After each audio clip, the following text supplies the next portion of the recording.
so great to see everyone taking the time to jump on and spend time with us. It's really cool. Absolutely. Especially for a hub day. Yeah, after a big day here. We'll definitely be recording the meeting. Last week's is up, and we'll. I sent that out in an email today. So, but if it'll be going back up on it's on our Treading Lightly Facebook page at the moment. Maybe we could also on the Lauk page as well. Maybe we could put the link into the comments, Dean, from last week. Yeah, absolutely. Yeah, we'll put the link in there. I'll do that. So we'll kick it off. So yeah, welcome everyone to this special event. I'm Dean from Treading Lightly, and along with Monica Mudge, who's our president and a woman with so much energy. I don't know how she does it all.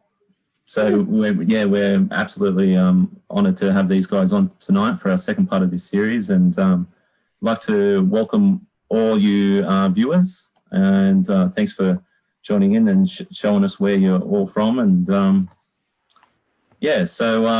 I think just what's going to happen, we're going to have the little chat here, but any questions that you have, we'll get you to put in the question and answers or in the chat section. And at the end, we'll do our best to get through those questions. Right at the end, we'll spare 15 minutes and go through those. So, Monica, is there anything you wanted to add? I just wanted to welcome everyone, and I know we're going to be introduced to them shortly, but Andrew and Dan for coming on tonight. And of course, Leanne and Nook, or Uncle Noel Webster, thank you again. And yeah, again, thank you to everyone. I'll just do a little bit of housekeeping, and then I'm just going to shoot off and let these guys take the reins. But once again, if we could all just be respectful of each other's personal knowledge and views, opinions, and beliefs and values, that would be really lovely. It's really nice to take time to listen and learn, and then take from that what we want to. We don't have to. It's good to be curious and learn from each other. So I feel really privileged to be receiving this knowledge from all of you, and I'm sure all the viewers do too. So other than that, if you have any questions, please write them in the comments, because we'll be writing the questions down. We are going to try and get a poll happening, I believe, if not tonight, in the future, a couple of polls going, make it a bit more interactive. But this is only our second ever webcast, so bear with us as we start to work through some teething problems. And but other than that, just enjoy the webinar. Thank you. No worries. So Leah, yeah. Yeah, thanks. I'll jump in and welcome everybody as well. Welcome everybody who joined us last week. Thanks for turning up last week and turning up again this week. Welcome to all the newcomers. This is, like Monica said, this is our second webinar in the series of djamaga, ganji, we talk good fire. I'm Lee Brooke. As I said, I was working for the Lauk. I've jumped across to LLS now.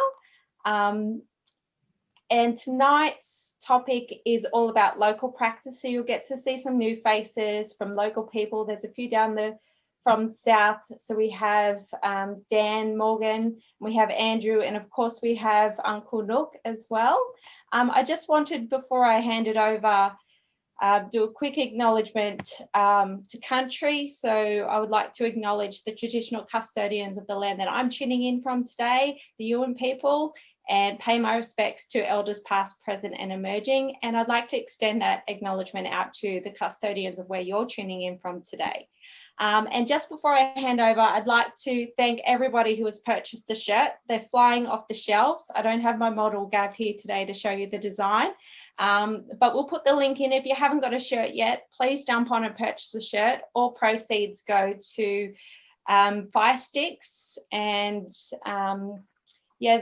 they're 100% organic cotton, and you can pick your size and they'll get shipped straight to your door. So please jump on if you can and purchase that shirt. And I'll hand it over now to Nook Webster?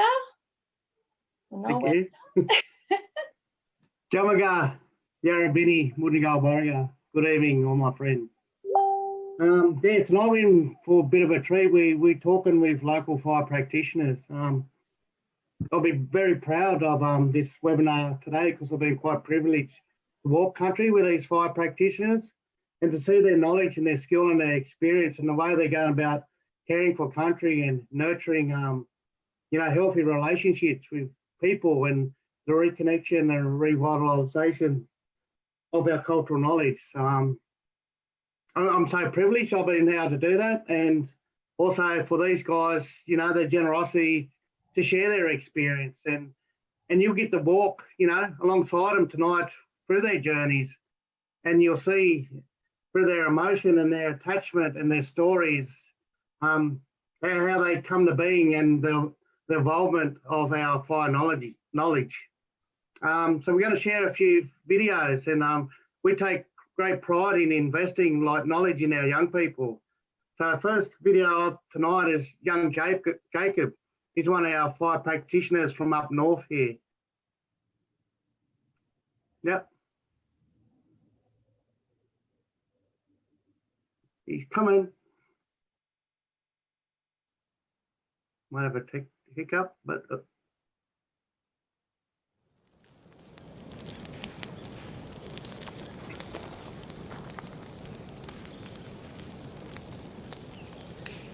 Fire is the way to really look after the land and the people. Since we started here, we've been using fire, and we need to bring it back because it unites the people and the land. It reunites the Indigenous and non-Indigenous as well, because we all live in here and fire is something that everyone has to deal with. Cultural fire is different. It's not a big wildfire. When we burn for life, not for destruction. The thing I really want to get to do with fire is do my part and look after the land, because Mother Earth cares for us, provides for us, and we need to do our part back. One of my favourite things is getting rewarded with the knowledge to burn, and then actually seeing the results of burning and seeing country and people get healed up, and that's the reward that I want to see, and everyone to spread around as well.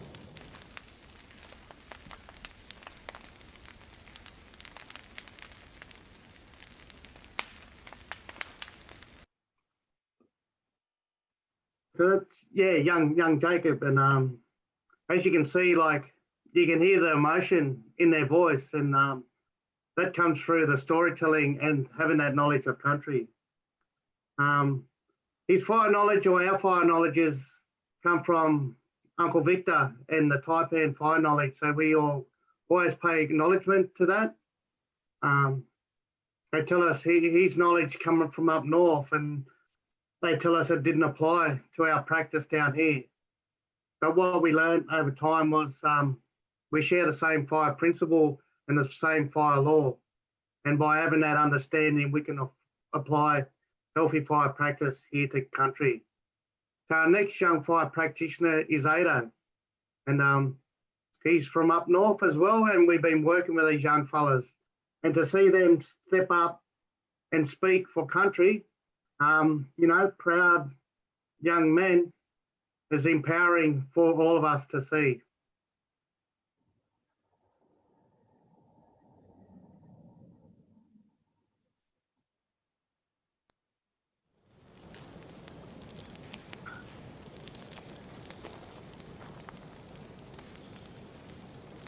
Yeah, so here we are, 24 hours after we put our burns into the gum tree country. Yeah, they're still kicking on slowly, nicely plodding along, doing their thing.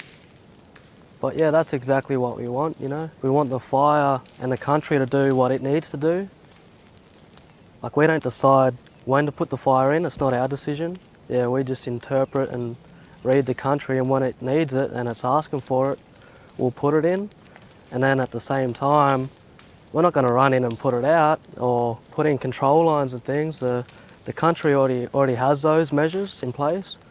So in this gum country, this will keep burning until we get over here and those other trees start coming in. There's a few bloodwoods up over the hill. So once that fire reaches that ecosystem automatically changes, and the soils are different and the plants are different and the ecosystem it'll be a lot greener. So it'll put itself out there. So when we put it in, we just leave it and we let it go. If it goes overnight, we'll come back tomorrow and we'll keep monitoring it and see how it goes. But we don't try and force it to hurry up or we try and put it out. It's against our culture, it's against what we do. The fire in the country knows what it needs to do and we let that and we encourage that.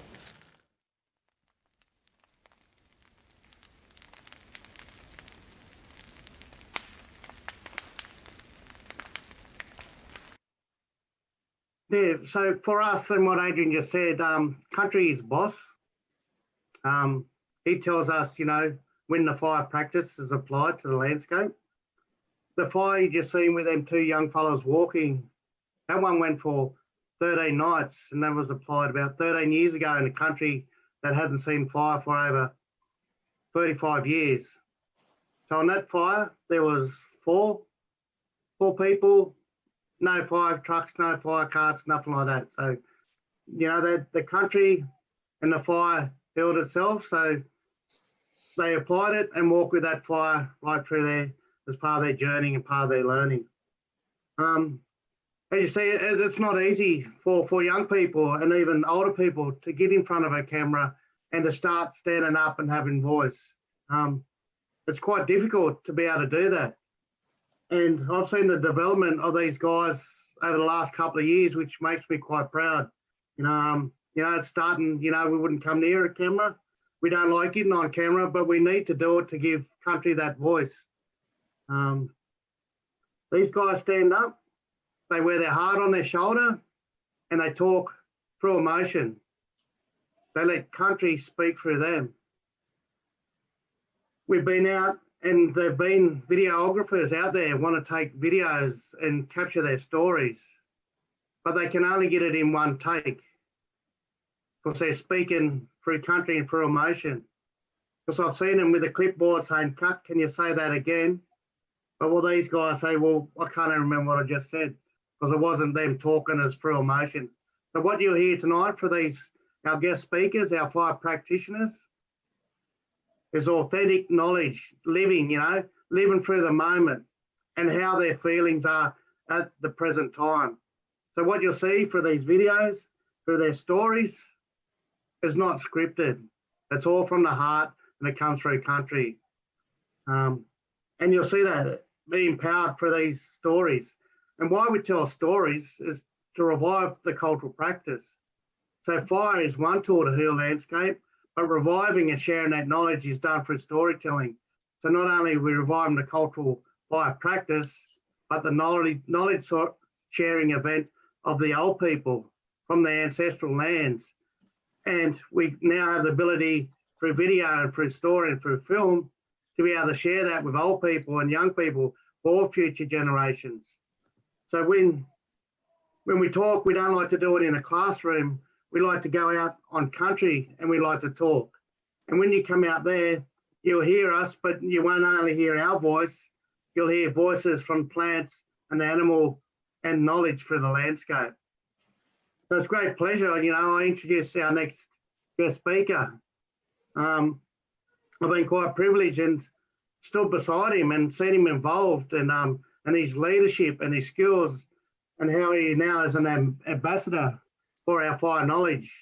And I was privileged to stand beside him when we lit our first fire up here on Yuin Country. And so, I'd like to introduce my good friend, my family. An inspiration for me is Dan Morgan. Yeah, hi everyone. Thanks for joining tonight, and thanks Uncle Nook. That was a big introduction.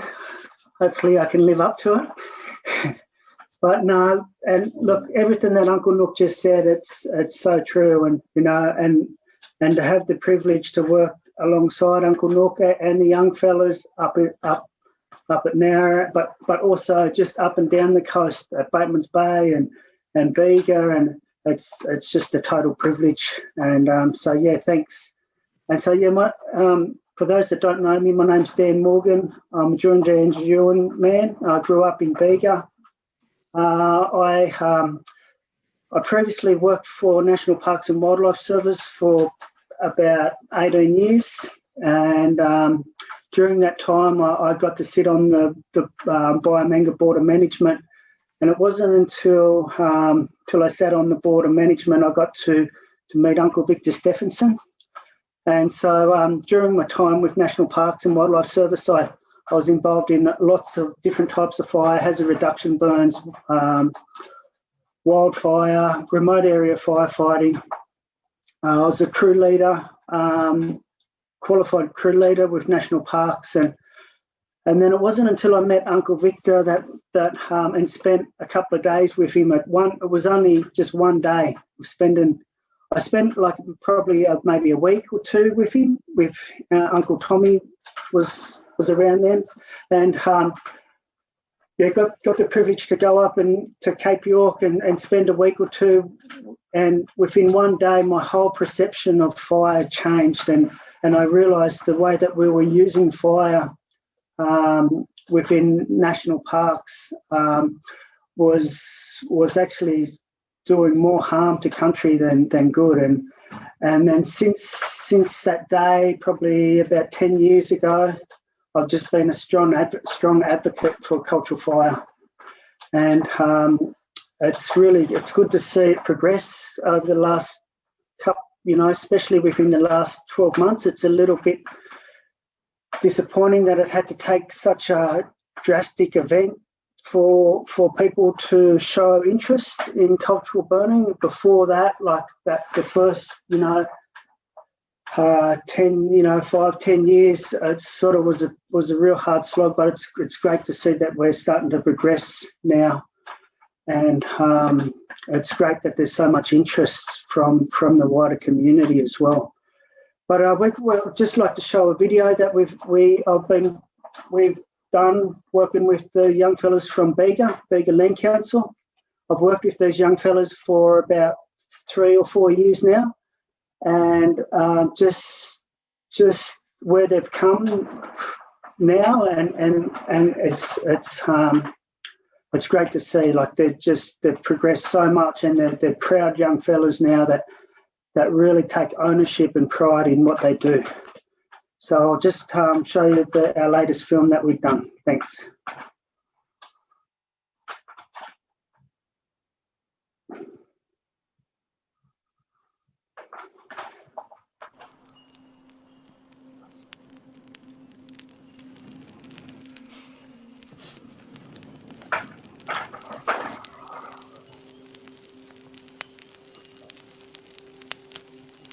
So what we're doing, we're just sort of letting all the animals know that there's fire in country. Just gives them a chance to get out of the way.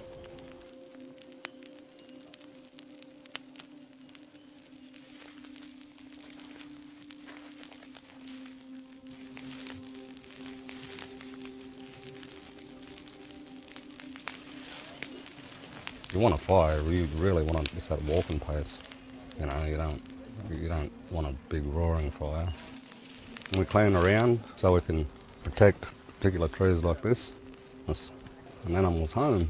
You definitely don't want fire in here.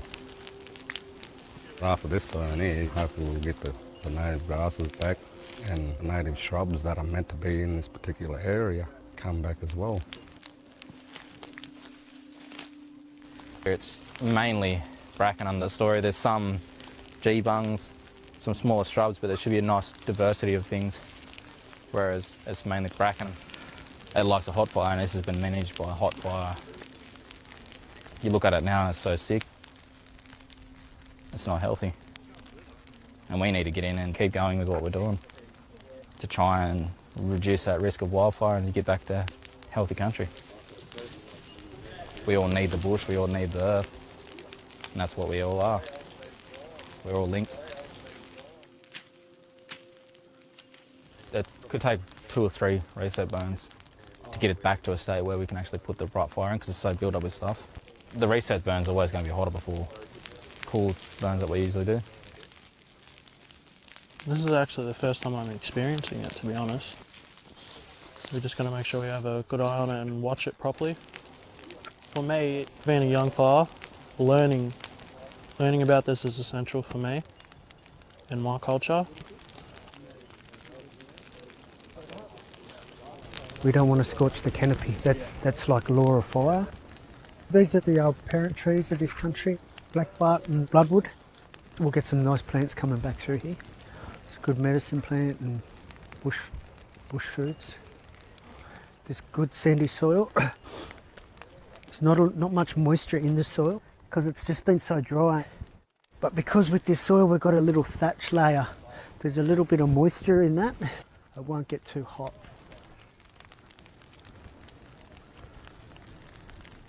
Just letting it do its own rate of spread.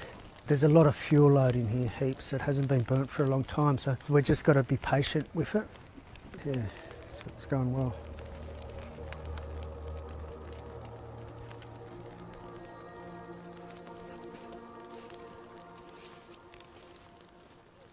This bit of land here was burnt yesterday.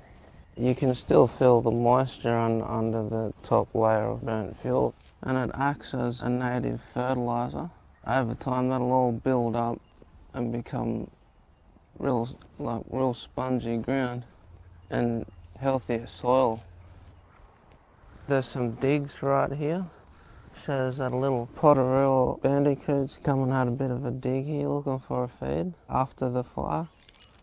You can see how the seed pods here have cracked open. You see the black marks where the flames have come over them and warmed them up. There's no scorching of the canopies either.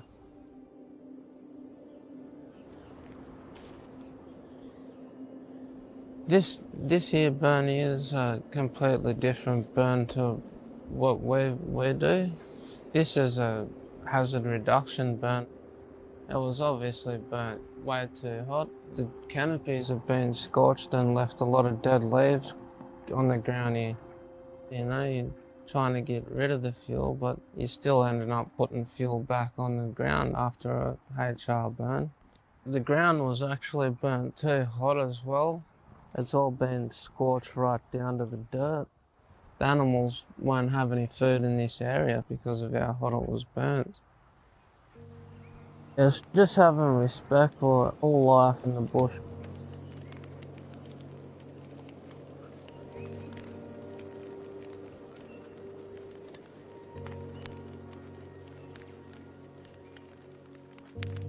Our followers have practiced this for thousands of years, and just to be a part of it is a privilege. Connection to Mother Earth and the healing process is sort of healing me as well. If you really want to go into it, it's sort of reaching out to the ancestors, and you know, they're looking down on us and seeing what we're doing. It's just fantastic to get in and put fire on country.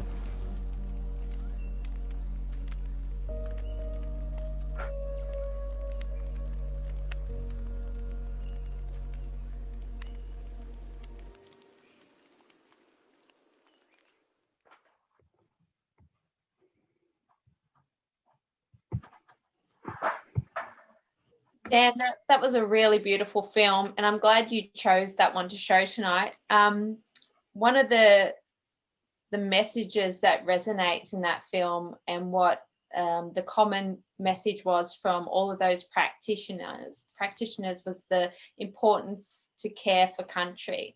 You know, from the smallest insects, you know, putting smoke up into that canopy to warn the birds that fire is coming, and the insects start crawling out slowly, and doing that slow, gentle burn to allow for animals to escape.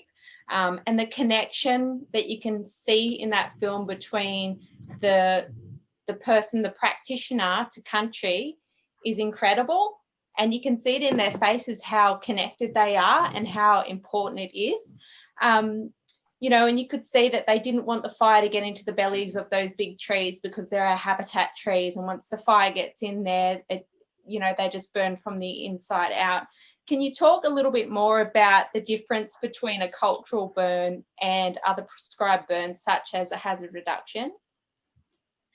Yeah, sure. So, yeah, like George was saying, you know, it's since I've been working with the young fellas, we've always sort of tried to do the right fire on country. That burn was a little bit tricky because of the country type and the fuel load, and because there was, over 30 years of fuel load, it was sort of it was hard to sort of keep it cool. But what I've sort of tried to encourage with the crew is because we've always tried to put in the right type of fire, was I've been sort of encouraging them to go to a hazard reduction burn and to try and just so that they get the first-hand experience of the difference between a hazard reduction burn and the way we burn. So last season, the HR burn, George and Chris went to help out RFS on that burn, and like demonstrated on that film, George picked it up straight away. He realised that these fires are way too hot, and that there's one objective, and that is to reduce fuel loads, and they're measuring the success of the fire by the amount of fuel loads, surface fuel loads that they reduce per hectare. So it's based on burning for hectares, but the way we burn for country. So I always say that I see agencies that are in control of bushfire management, that they're burning for hectares and not country types. And I think we really need to go back to back to our traditional fire regime of Australia, and that's burning for country types. And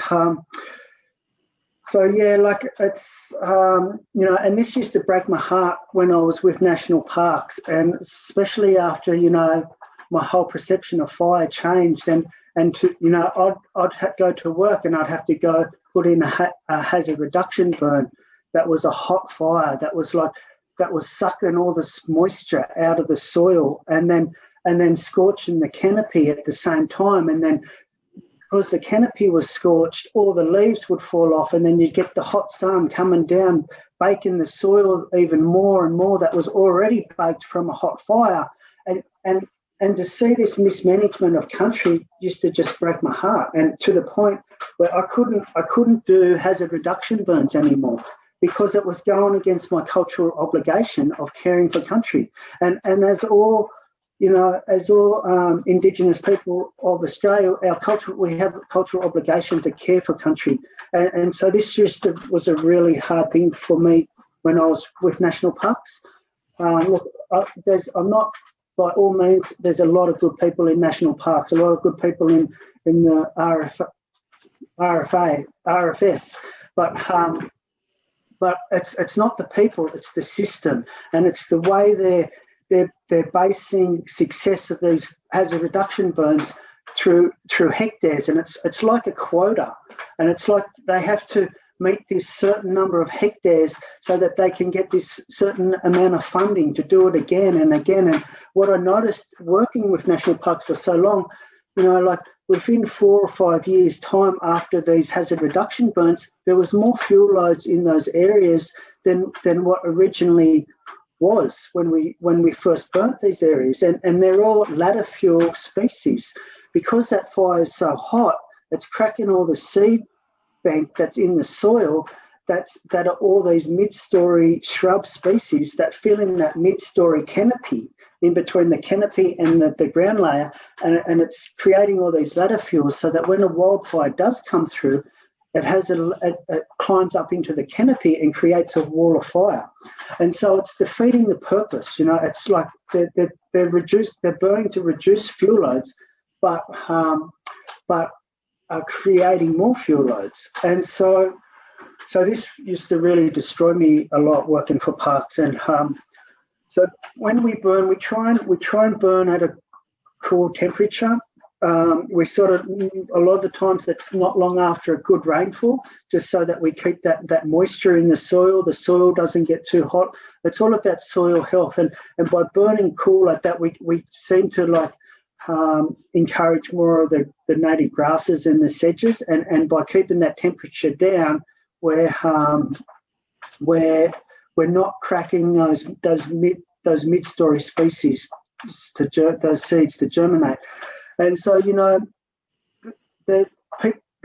I see people are burning for one objective, but when we burn for it's a holistic approach for everything. You know, it's like a cycle.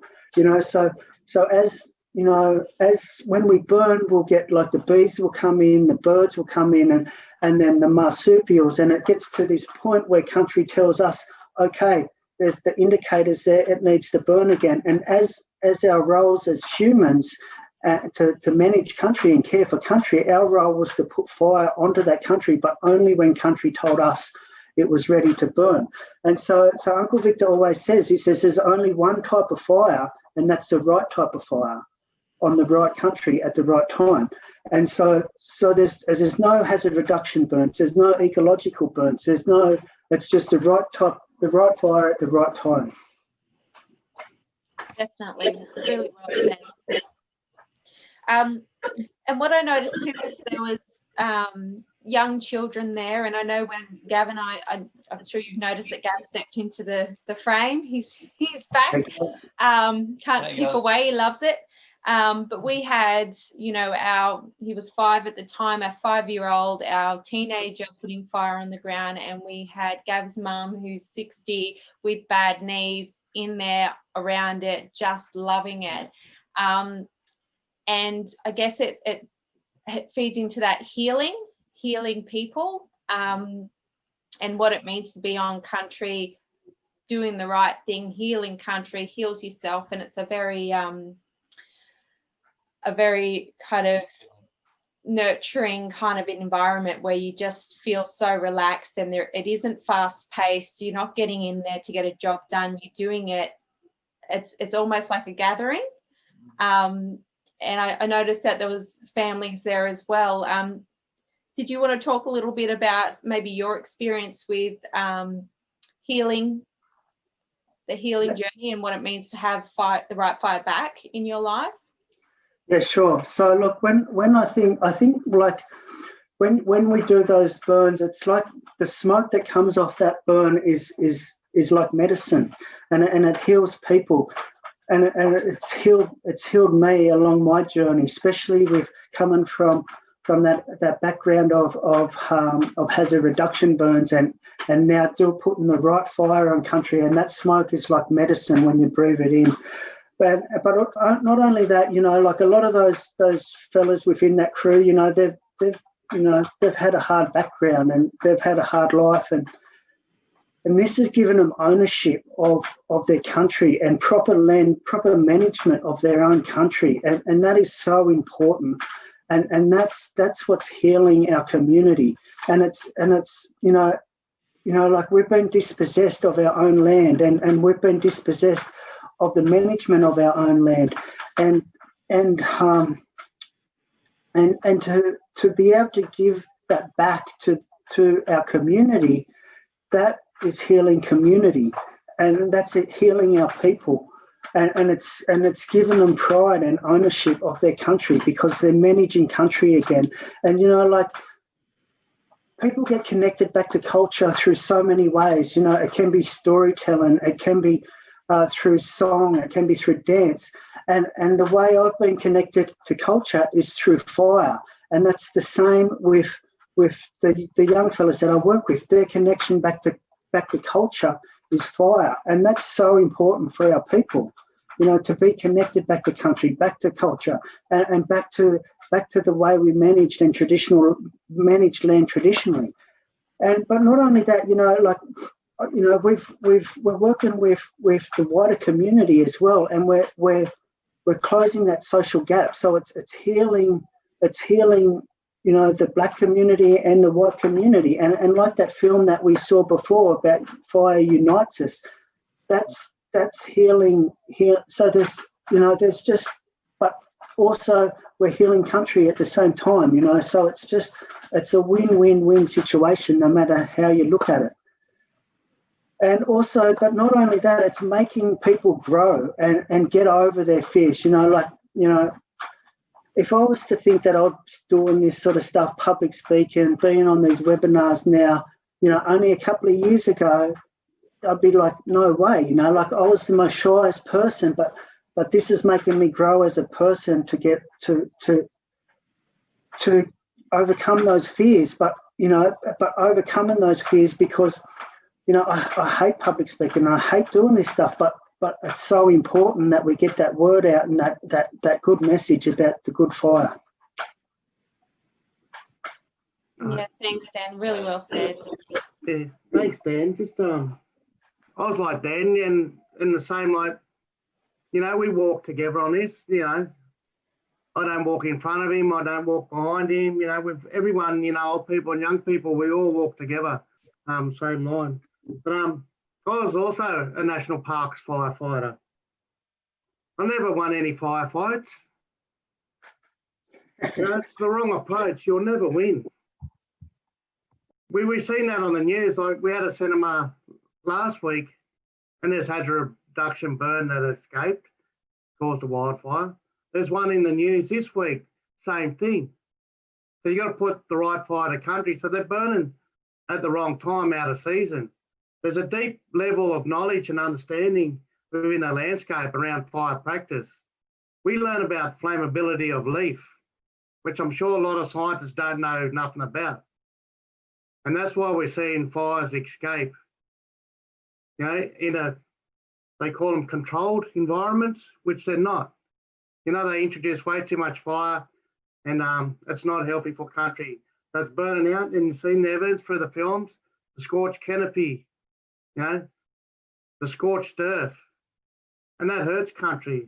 And I was like, Dan, I had to leave national parks heartbroken as well. But we didn't leave disgruntled, you know, we left resilient so we can stand up. And that's why we're here and we're telling these stories. So we need to educate. We need to decolonise the old way of looking after country. The approach to looking after country now is through a disconnection, and we need to build and reconnect. Last time we talked about stewardship. But this week, my word's advocacy. So these guys are advocates. But not only do we want advocates with us, but we want everyone, all you guys sitting out there in the chat rooms and stuff, to be the advocate, because we're only a small group and we've got a big country. So we need everyone to stand up and start advocating for the health of the environment and our people. Our next guest, I've got great, you know, pride and proud with this fella as well. And again, I've been privileged. We all have to be able to walk country, to hear his stories, to listen to his knowledge. You know, I've seen him unite our young people. But what makes me prouder now, he's grabbing the old fellas, taking them on country and reuniting them back to cultural practice.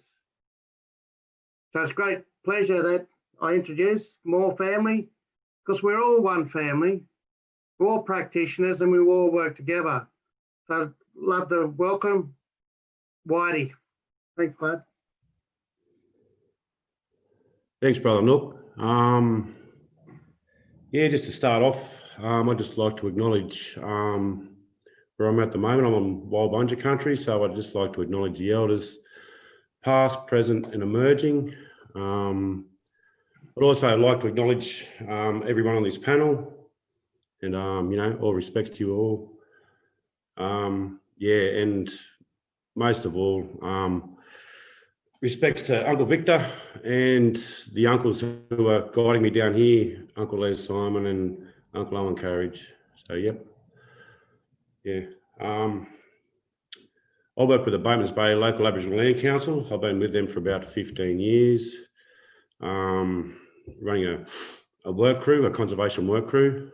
Yeah, it's had its ups and downs, and you know, going back probably 5 years, 6 years now, we got handed back a big parcel of land from forestry that was very degraded, and you know, no life. It was lifeless, minimal species. So the species you could probably count on your one, you know, on both hands on the whole 1,000 hectares that were given back to us. So we thought that, yeah, to heal country, we needed to do it the right way. So we got involved with Victor to come down, and he spent a week with us to walk on country with us and explain and plant that seed for our knowledge to grow. And yeah, from there, it's just been really positive. Community-wise, really positive with the elders, and most of all, it's been really positive with the younger generation. As you know, a lot of younger generation, they're lost. You know, there's no chance from schooling or out of school to learn culture, to get back to culture, to be part of culture in that healing process. And myself and the uncles sort of thought, well, you know, our younger generation need this. They're lost. We need to steer them in the right direction. So this is part of the healing process of what we're doing with our cultural burning regime down here on the south coast, I think. Yeah.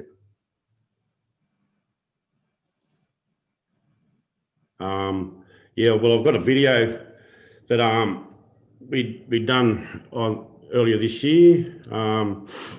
It sort of started off from bushfire recovery with the Eurobodalla Council, and they got all landholders on board, and I was the person from the Lauk to go there and sort of just add some different ideas and opinions on how they should heal a country and how they should everyone should recover. And from that, we'd had a few landholders interested in some cultural burning, and so we sort of got onto that tentatively, but we slowly got there, and now we've got a few landholders that are committed on a 10-year management plan under our guidance through the Lauk and the South Coast Elders Association.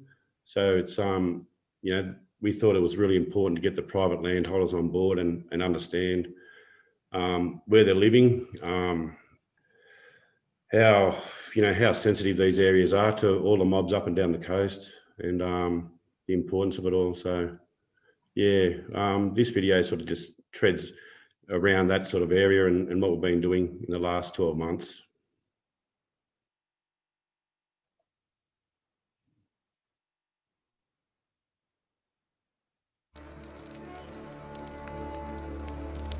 This land hasn't been looked after for 250 years. It hasn't had a proper cultural burn. Fire is a rebirthing thing for us. It brings the land back to life. We're on Yuin Country. This is all a part of our traditional grounds. Binji to us means full belly. This is where we used to come to get a feed. And so they'd burn the land so the animals would be here when they come back. Over here, look, a lot of ash here, but you just brush it aside.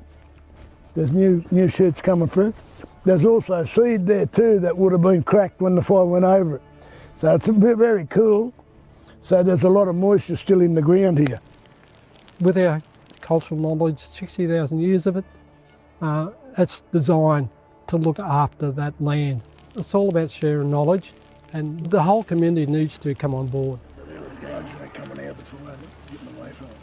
Most of our property, all the trees on it, are regarded as ecologically endangered communities. There are about 4 to 5 different ecological zones on the property. We have coastal red gum forest, we have casuarina, mahogany, lots of hollow-bearing trees, native grasslands. We have so little coastal bushland left that it's unbelievably important that we sustain and we protect that coastal bushland.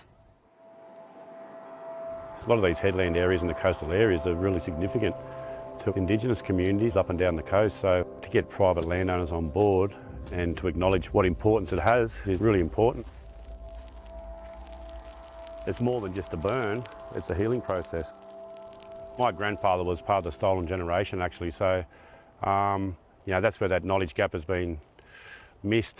And yeah, I'm just grateful that the uncles and the elders and everyone has inspired me to reconnect with culture and reconnect with country. Yeah, it hits home for me, yeah. What's happening down that, right down the bottom? That's just going to come up, Unc. We might spark a bit in here, and then we can rejoin it up, but we'll join it from the top down. It's not going to get away on us now, so it's out along the edges. Yeah, I'll look after this patch if you want, and I'll do this and get these other fellas over there, and they can start the burn on that side, eh? Yeah. Yeah, and watch it. Yeah. I'm relaxed and spiritually I belong here. I can feel that within my soul. And that's the same as the boys that are out here doing it too. It's what we need to do, it's what we want to do. We've got no problems in sharing our culture. We want people to understand that. It heals the spirit, the human spirit, but it's healing Mother Earth, and we have to look after it.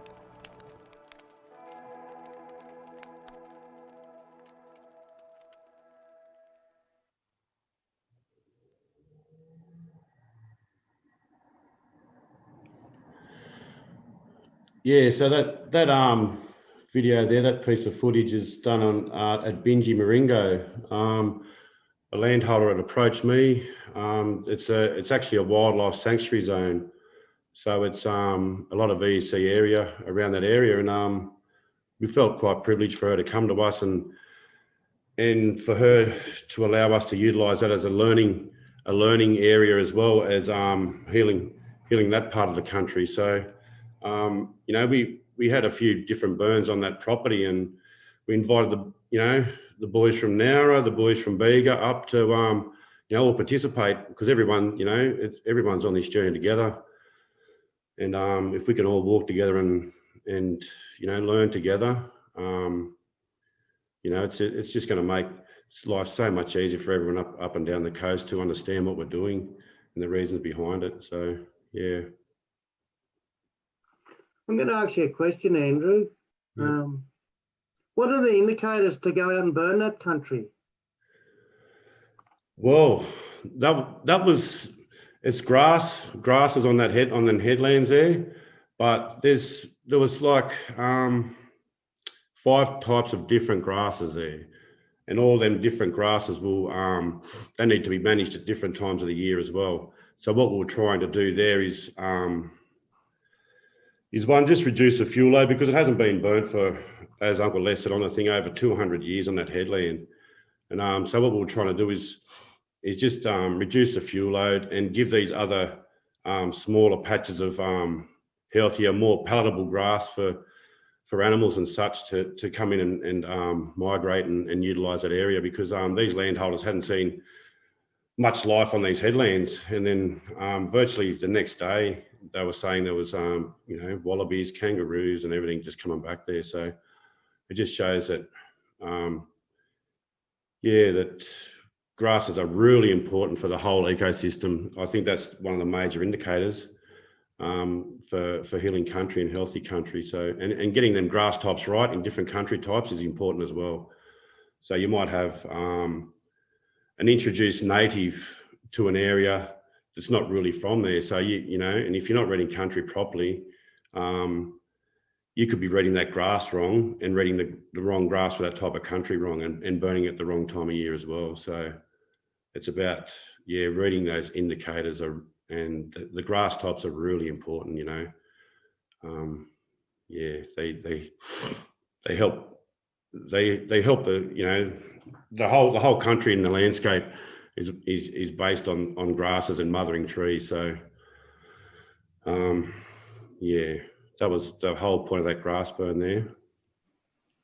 So Andrew, is there much knowledge around, well, maybe not yet, but it might be interesting to see the effects of a cultural burn on introduced species of grasses? Like I'm thinking about, the whiskey grass that you see everywhere popping up along the road, and instead of spraying those, what a proper fire would do to reduce those introduced species and encourage native grasses to come up? Yeah, definitely. So I think the thing to do there is really it's important to get that native species right first. And when you're burning that that country type at the right time of year, when it's telling you it's those introduced species will be put back in their place. If they're not meant to be there on that country type, and we burn at the right time, them species will be, we're virtually sending them back home where they're inclined to go back to where they belong. So that's the way we see it, is yeah, we're just allowing these endemic species to have a chance, and that's all part of Healing Country as well. Because if you get all these introduced natives, it just mucks up the balance of that whole country type and that ecosystem. And then what happens then? You get all these colonizing plants that really aren't, beneficial to that area. And like Dan was saying earlier about this ladder effect, and this ladder effect is really crucial to keeping our land healthy and viable for all. Yeah. Thanks, Andrew. Yeah. What's it like working with the elders?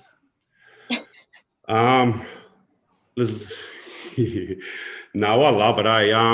They're my inspiration, actually. Yeah, when these fires hit, all the uncles, they were sort of really devastated, and they knew what to do, but yeah, it's just sort of, yeah, I can't sort of acknowledge them enough on their inspiration towards me, to what we're trying to do here. And and what it's been doing with them is, when we're taking them out on country, is triggering knowledge for them. So it's triggering knowledge for us as well. So we're gaining knowledge from these triggers from the elders as well. So everyone learns every day. The way I see it, if you don't learn anything every day you're out on country, you haven't got your soul into it. You're not putting your whole worth into it. So the way I see it, yeah, the elders, we're triggering knowledge for them that's been lost, and it's gaining through us, and we're passing it on through to the younger generation as well. Yeah. Andrew, can I just say that, and to Dan, one of the things that I keep seeing coming through tonight, especially, is that sense of healing that this putting fire on country brings to the Indigenous people of country. And I do remember once sitting in a yarning circle with an elderly Indigenous woman, and she was really talking about the importance of people having a sense of belonging and identity. And I can see that coming through in what you guys are saying, is that this is creating a sense of belonging and identity for your people. Definitely, and mostly for this younger generation coming up. Like I was sort of saying before, that we're seeing so many get out of school and they feel lost, and they're sitting on that edge of that fence, and they can go either way, and more than likely they're gonna be going the wrong way than the right way, unless they're mentored or helped along that way. And it's really crucial to pass this knowledge that I've been blessed with, from the elders and others as well, that it's really important that they need to get on board, and people around us need to understand that the importance of getting these young fellas back on the country, back into culture, and they have a purpose. They have a sense of self-determination, So if they've got the drive, they've got the passion, there's nothing going to stop them. So the way we see it is that if we can help them get to where they need to be, get through that hard time, it's beneficial to all, it really is. And to see these young fellas coming through, it just it brings up all these emotions of happiness, and I can't sort of talk enough about the elders and the younger fellas that are stepping up. Yeah. And can I just acknowledge, there seems to be, and we're going to have an episode on this, but even the women in women's role in this as well, and where they fit in. Awesome. Yeah, definitely. Like we've slowly getting Mogo Land Council involved in us as well. So they've got a female by the name of Cherie Nye-McCarran, and she's really strong-minded woman, and she really wants to be a part of this growth, because we know there's a role for women, there's a role for men, there's a role for community, there's a role for children. It's a gathering. So so we're hoping to she's there's a lot of still depression and a lot of anxiety over the fires down this way, especially in Little Mogo Town. You know, they've had it so hard, and for them to come out the other end with you know, with some passion still, some drive, it really just shows how strong-minded and strong-willed they are. So, yeah, we're definitely trying to get women involved with us as well, because that's an extra, you know, that's an extra branch of knowledge as well, you know, and they've definitely got a big role to play in this, in healing country, you know, and women heal men as well. So, you know, they're part of our healing process as well. So, yeah, if everyone can heal together, you know, on the right track, we're you know, we're doing all right. Yeah. Yeah, and I think, you know, coming from also, you know, country that's been devastated by fires, and listening to the stories of the people around me, just, I know listening to you guys this week and Uncle Victor last week, you just have this beautiful way of creating this, raising the vibration, let's say, in terms of how we move forward, and not being stuck in the past, but acknowledging the past, learning from it, but also moving forward in a positive mind frame. And I think you really have gifted that to a lot of people. So I don't think you realise how, you know, healing your words have been for so many. Yeah, well, you know, I look at it the same way. I get my my healing and my emotional gratitude from everyone around me. You know, it's about yeah, walking this journey together. And if, you know, we're sort of past that thing of you know, blaming anyone at the moment. Like, we're still in that, down here, we're still in that sort of what happened phase of life, and what do we do now, with a lot of organisations and agencies as well. So you know, we're you know, there's fingers to be pointed, but at this time, I think it's more important for us to get our message across, and what it really means to heal country, and what it really means to heal our people as a whole. You know, so we're the journey's ours. It's not one, or it's not the other, it's ours. So you know, everyone's got their own journey in life, but you know, and on a broader picture, this Australia is ours to look after. We're that link, we're that crucial link, and if we don't look after that, you know, things will just spiral out of control. You know, we are that crucial link to help things, guide things, you know, and that's what we're put here for. So, yeah. Yeah, well, I guess it's very exciting to be in this point of history where we can be part of that change and do it together, and we can do it, you know, with, you know, learning from you guys and hopefully supporting you. And as Uncle Nook said, you know, through stewardship and through advocacy for what you're doing, and backing that up for so many reasons. Yeah. And yeah, no, it's the two brothers there in front of me that I can see there, yeah, they really have yeah, just made things a lot easier for me to understand and go on my journey. So yeah, it's really heartfelt for me. thank you. We do have some questions from some of the viewers. So do you mind if I throw some of those at you guys? Yep. So one of them is from Diana Platter, and she said, if a landowner wants you to come in and do a burn, do they have to get permission from the RFS as well? No.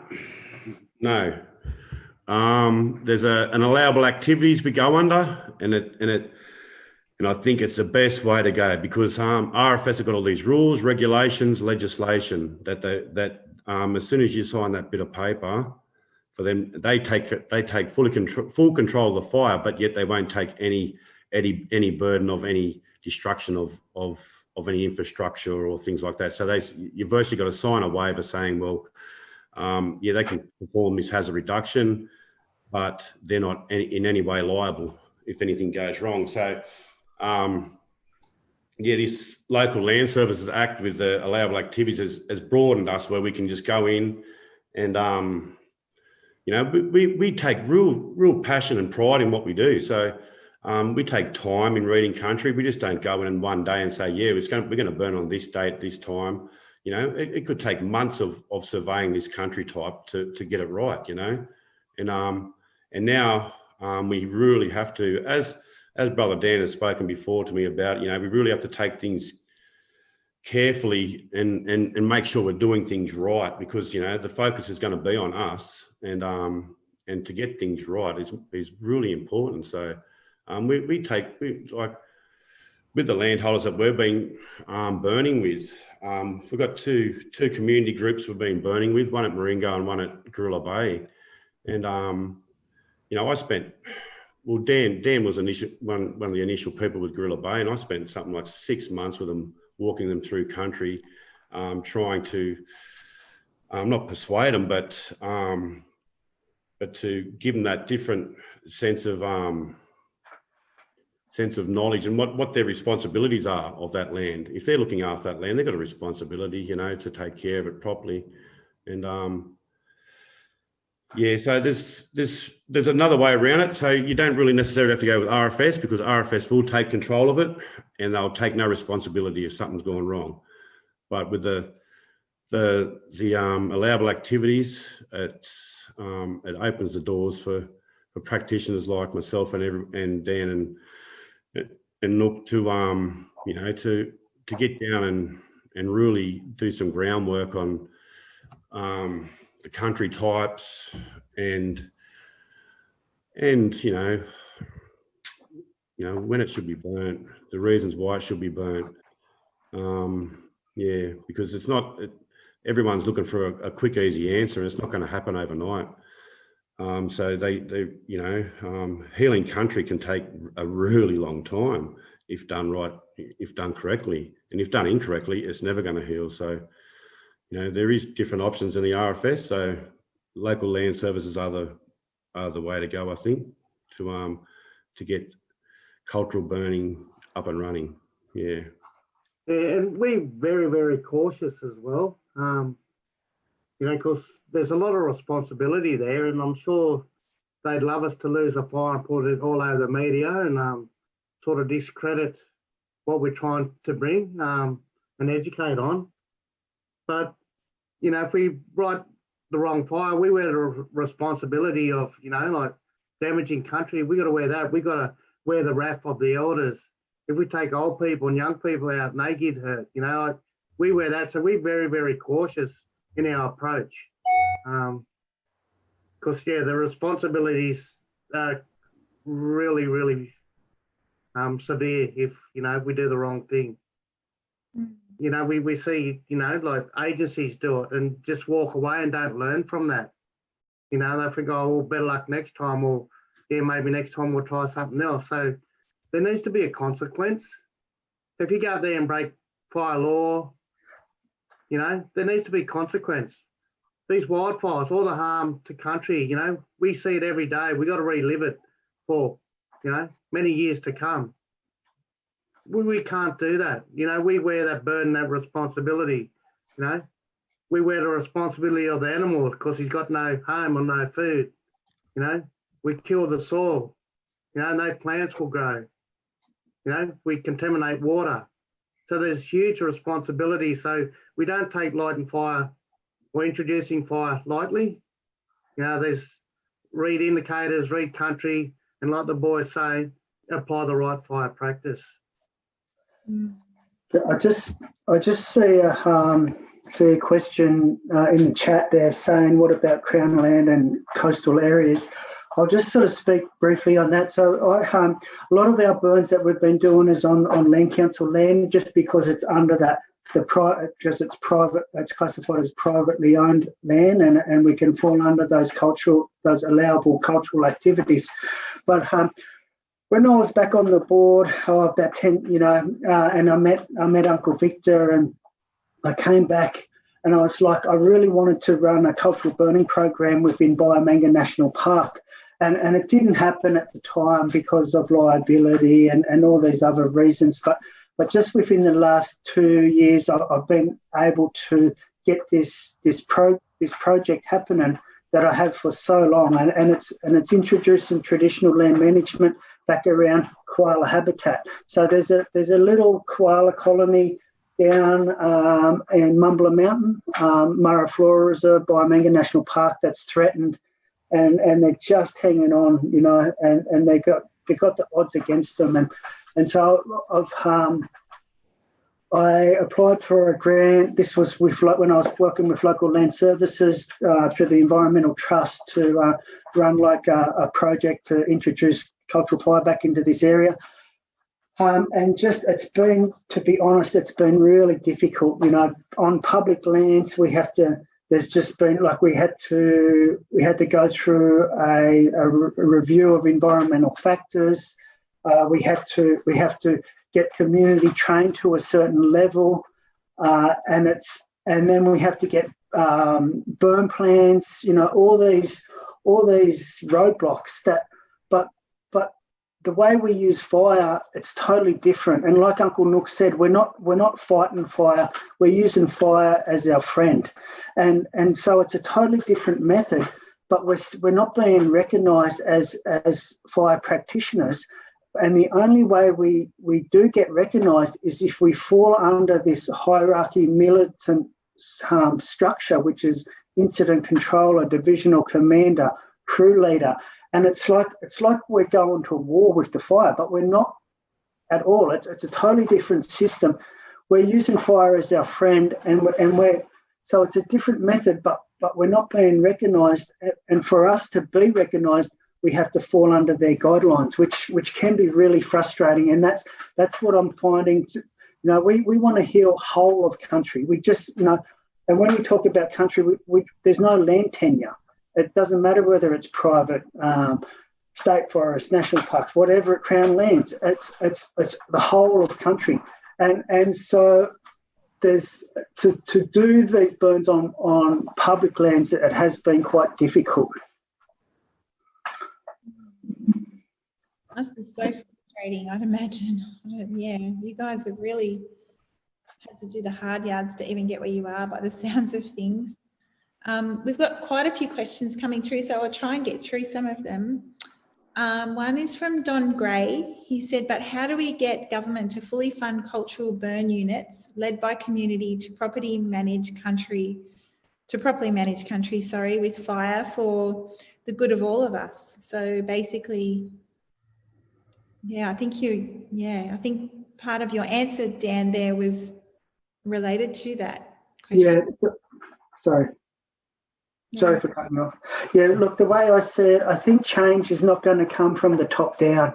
And that's sort of like what I was talking about before, about having that fear of speaking up and that public speaking. The only way I think we're going to make change is by the bottom up and educating people about this practice and how important it is for so many different reasons.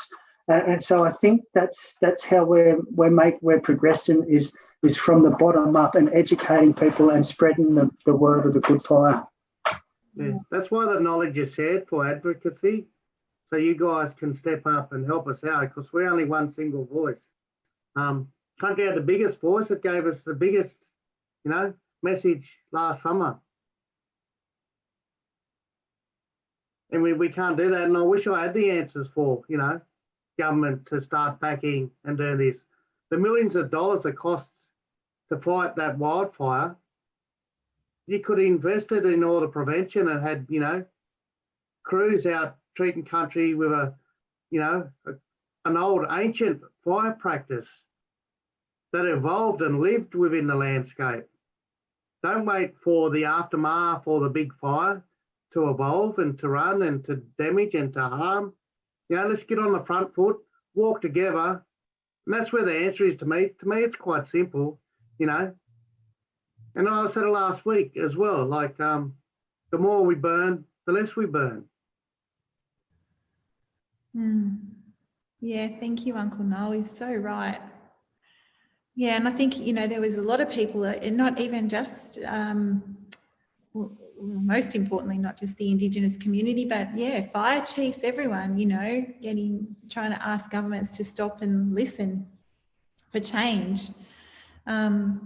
Somebody else here, Bella Peacock, has asked, firstly, thank you so much for sharing.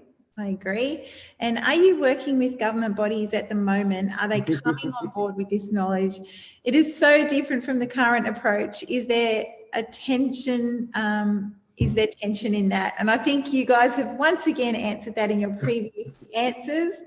And probably best not answer that in case we incriminate ourselves. But look, I'm a very frustrated government employee trying to make change. Got the work cut out, trying, to make it happen.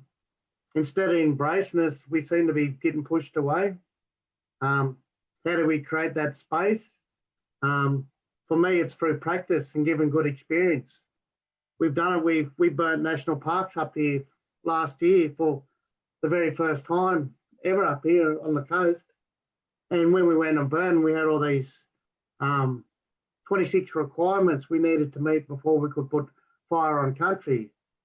And the day we burned, they want to postpone the burn because the weather conditions didn't fit within their parameters and how they burn. So we showed them a simple technique, and we was allowed to apply fire to country, and it burned way out of their prescription or how they burn. But we showed you can do that through knowledge and understanding of country. Maybe, Tyrone can talk to his big boss, Mr. ScoMo, and chuck some money our way. But yeah, it's difficult. That's why we love landholders, and that's why we want to create stewardship and connection and advocacy. We don't have to wait for government to get off their ass and get into action. We can work with you guys, we can start caring for our own country in our own backyard. And we can create the evidence and the science, and we can show them the way. And that's how we can do it. Like, let's create the practice with you guys, with everyone, And that's how we do it, through experience and through practice. And we'll show the results. And it's through the advocacy and these young fellas here, getting up and telling the stories and speaking of country, putting their heart on their sleeve, and they get in public space, and they do get ridiculed, and they will get critiqued and pulled apart. But at the end of the day, they stand tall. We go out and burn country with them. We can't sleep that night because we're so excited. Tonight, we're emotional now. We won't be able to go to bed till at least 2 o'clock this evening because of the emotions with us. And we carry that emotion, but we also pick up the emotion of country. When we're out on country and country's sadness, country's hurts, we're sad and we hurt and we bleed with country, But when we get out and we start healing, we feel that and we're empowered. So where we see, we're very, very vulnerable because we're so empowered and excited when we heal country and we go out there. But the downfall is like the big turnaround when you go and you see country destroyed, the canopy burnt, like the heartache is immense. And to balance the heartache with all the goodness and empowerment that you get is very, very difficult to do. So I don't know how they do it. Like, fire saved me, my journey. I was broken and I was lost, It set me. So fire is a regenerator of life. And that's what it done for me. It gave me purpose. It gave me resilience.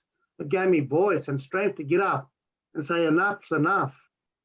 This is our homeland, the ancient lands. There's knowledge system, there's law in the landscape that we need to abide by. If we don't, we'll be in the same situation, in the next 3 years' time. And we'll talk about that next week. And I'm sorry that we get emotional and we talk, but that's us. And we mentioned it at the start, it's the passion and the emotion that comes through. So we're not here, with scripted answers and making stuff up.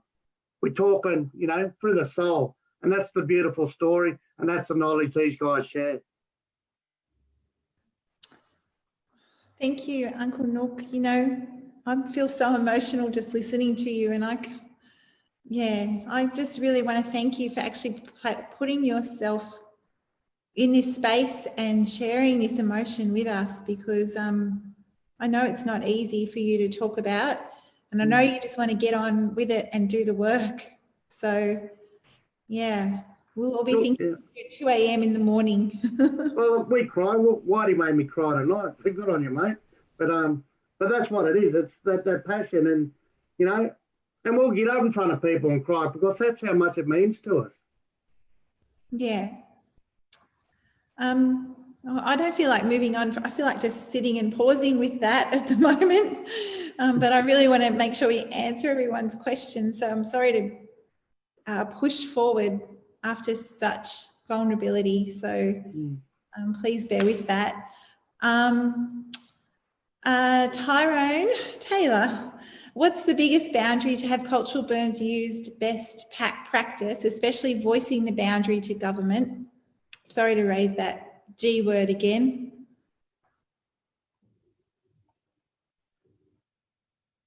I think the biggest boundary for me and is just being recognised as fire practitioners and without falling under their guidelines, without falling under their rules and their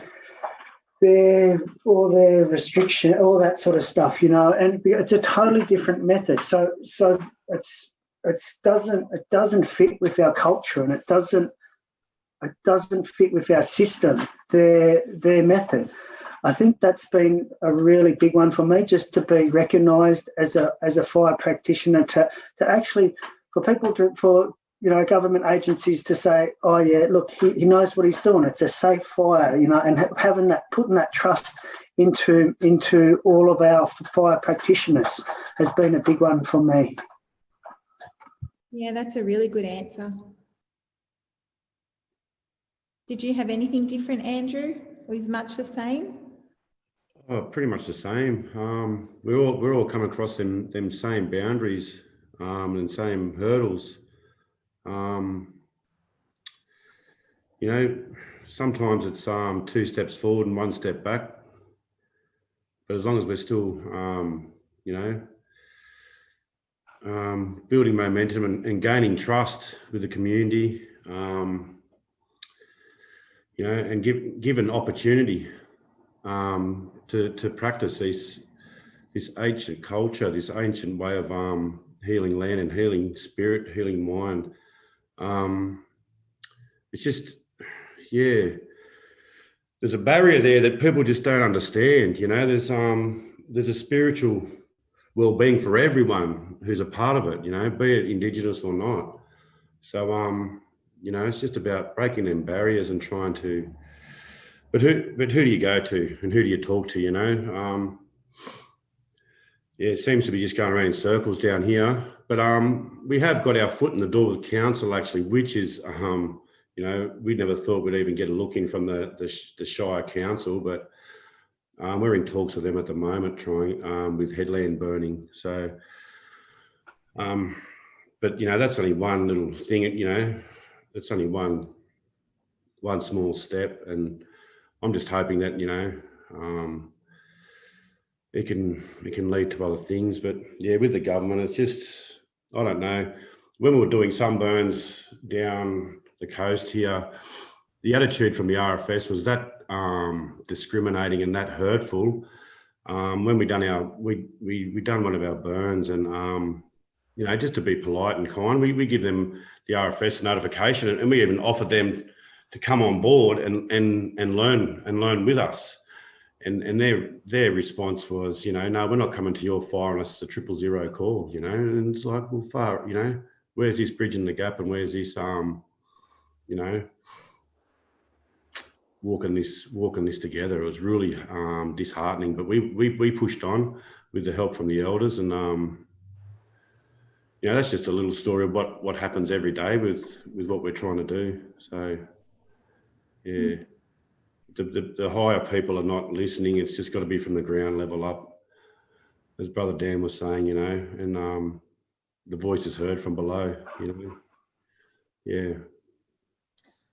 Yeah, I think that's been a common thread, even with Uncle Victor last week. He said the same thing, and I think you're so right, because we only have a certain amount of energy, I guess, and you guys definitely don't want to be wasting it on things that you have no control over, and probably more so doing what you can do, and hoping that change comes from the ground up And I hope that, you know, these webinars support that, that advocacy and stewardship. So to help, move that forward from the ground up. There was one more question. For the Nowra area, who can private landowners contact for cultural burning and learning how to read our land? Well, is everyone looking at me? Who done that one? Do I know? That was Tina. Tina.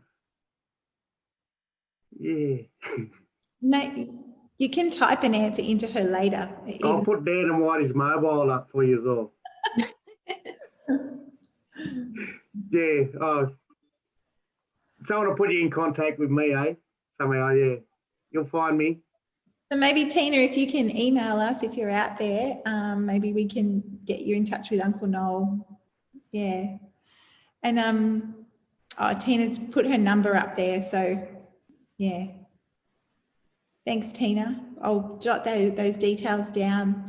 And then Don Gray said, Noel, you know that I'm a big advocate and keen to bring this to my property. So I don't know if I've met Don. We've been out, so that's great and can't wait. But thank everyone for, you know, putting the comments up and the kind words and giving us that support. It does help. You know, we've made many more, you know, practitioners to come out and walk country and heal country. And if you thought, you know, like tonight's stories were great and showcases all the great work these guys do, come out on country and learn and walk beside these fellas and, you know, and walk beside the plants and animals and listen to their story, because it's a beautiful thing and there's so much knowledge embedded within this landscape.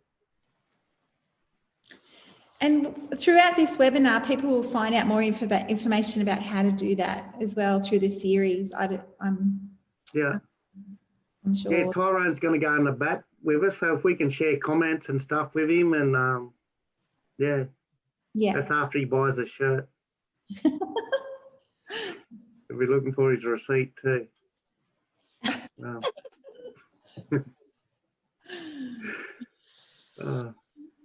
Yeah, look, you know, we're happy. We can chat all night, you know, and we go over time. So I hope you guys don't mind. And I think it's just like a beautiful story to share and to tell.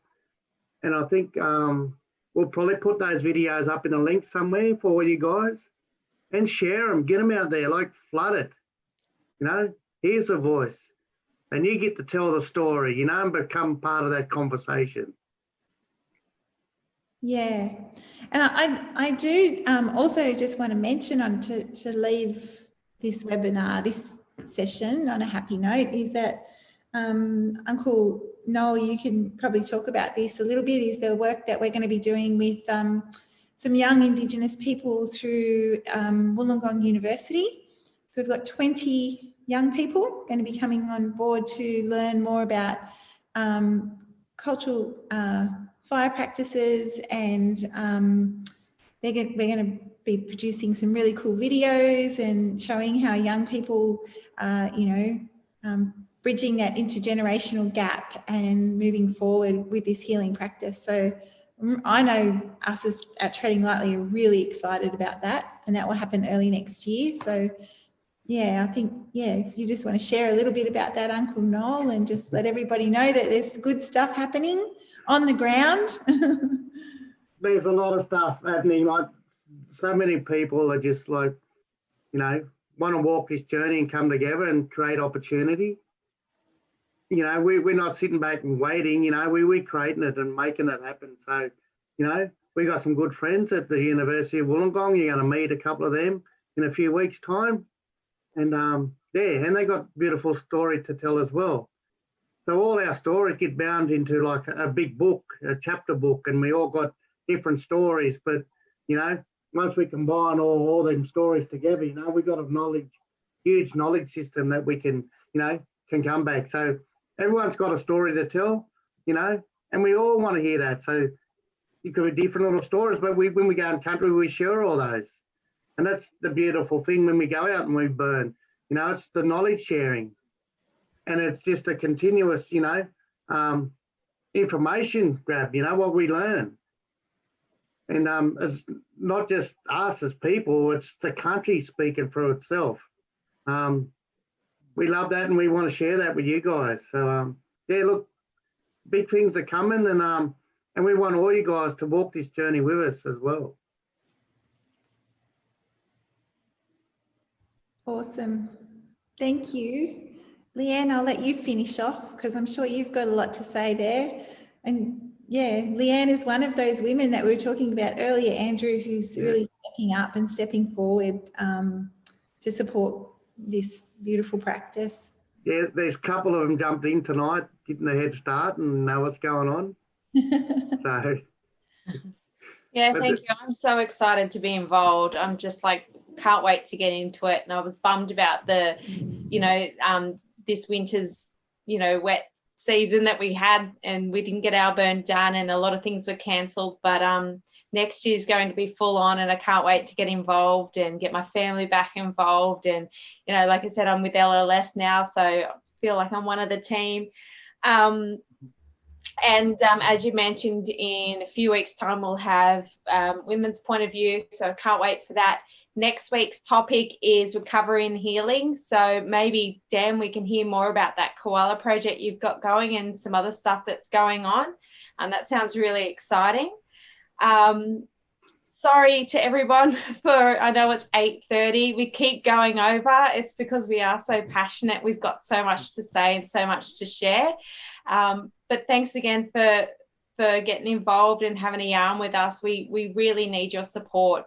Without you guys, we can't do it alone. So thanks again.